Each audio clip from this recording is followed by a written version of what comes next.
राम मंदिर का प्राण प्रतिष्ठा समारोह जैसे जैसे पास आ रहा है वैसे वैसे इंडी गठबंधन के नेताओं के बोल बिगड़ते जा रहे हैं। एक एक करके कोई ना कोई बयान दिए जा रहा है। अब बंगाल की मुख्यमंत्री ममता बनर्जी का नाम भी इसमें शामिल हो गया है। हाल ही में ममता बनर्जी ने राम मंदिर पर एक बयान दिया है। राम मंदिर के उद्घाटन की तारीख करीब है, ऐसे में पूरा इंडी गठबंधन इससे डरा हुआ है। उन्हें तो ये तक समझ नहीं आ रहा कि इस आयोजन में शामिल होना भी है या नहीं। ज्यादातर इंडी अलायंस से जुड़े नेताओं ने राम मंदिर को लेकर विवादित ही बयान दिया है। कोई राम को मांसाहारी बता देता है तो कोई नई मूर्ति पर ही सवाल उठा रहा है। इतना ही नहीं, जब मंदिर के निर्माण पर देश का मुस्लिम वर्ग भी खुश है तो कोई उन्हें भड़काने के लिए भड़काऊ भाषण तक दे रहा है। आपको याद होगा कि हाल ही में असदुद्दीन ओवैसी ने एक बयान दिया था। ओवैसी ने कहा था, नौजवानों मस्जिद को आबाद रखो, हमारी मस्जिदें हमसे छीन ली गई है। नौजवानों तुमसे मैं कह रहा हूं, वहां पर क्या हो रहा है ये सब आप देख रहे हो। नौजवानों क्या तुम्हारे हमारे दिलों में तकलीफ नहीं होती? कहीं ऐसा ना हो कि हमारी मस्जिदें हमसे छीन ली जाए। अब राम मंदिर बनकर तैयार है, लेकिन ऐसे में ये नेता बार बार लगातार भड़काऊ भाषण दे रहे हैं। अगर हम ओवैसी के अलावा लोगों की बात करें तो बदरुद्दीन अजमल ने भी मुस्लिमों को इस मामले में डराने की कोशिश की थी।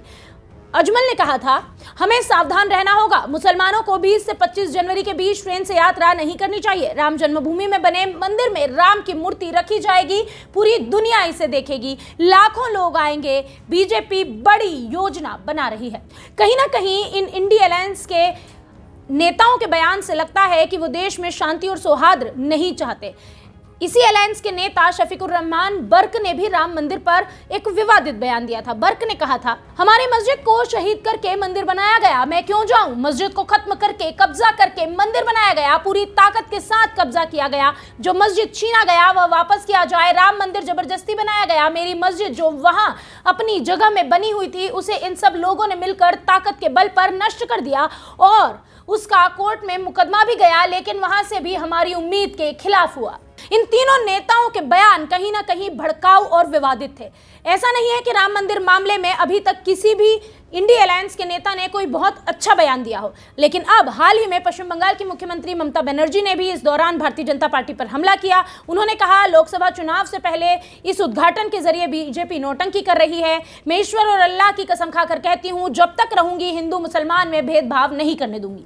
सवाल यह है कि हिंदू और मुस्लिम का जो सवाल है वो बार बार उठा कौन रहा है, क्योंकि ये तो इंडी गठबंधन के नेता ही उठा रहे हैं। तृणमूल कांग्रेस की चीफ ममता बनर्जी ने बंगाल के जयनगर में जो सवाल उठाया, उस सवाल के बारे में हम आपको पहले बता दें कि ममता बनर्जी ने आखिर ममता बनर्जी ने कहा क्या था। मुझसे राम मंदिर को लेकर पूछा गया, मैं उस उत्सव पर विश्वास रखती हूँ जो सभी को लेकर साथ चलता है। आपको जो करना है करिए, आप चुनाव से पहले नौटंकी कर रहे हैं, इससे मुझे कोई दिक्कत नहीं, लेकिन दूसरे समुदाय के लोगों की अवहेलना करना सही नहीं है। मैं ईश्वर अल्लाह की कसम खाकर कहती हूँ कि जब तक मैं रहूंगी तब तक कभी हिंदू मुसलमान में भेदभाव करने नहीं दूंगी। मैं लोगों को धार्मिक आधार पर बांटने में विश्वास नहीं रखती। बता दें कि टीएमसी के ये जो नेता का एक बयान आया है, कहीं ना कहीं उन्होंने बीजेपी पर निशाना साधा है, लेकिन सवाल यह है कि बीजेपी ने अभी तक हिंदू मुस्लिम के बारे में किसी भी तरह का कोई बयान नहीं दिया।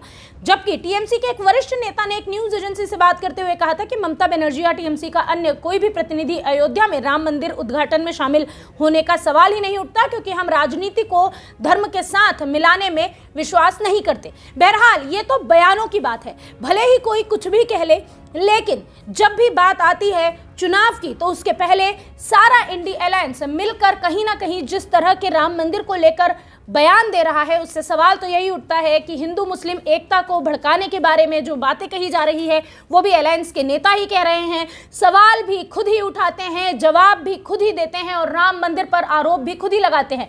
ये नेता अभी ये भी नहीं जानते कि इनका वहां जाना सही होगा या नहीं। बहरहाल इस मामले में आपकी क्या राय है, कमेंट बॉक्स में हमें जरूर बताएं। वीके न्यूज, राष्ट्र के नाम।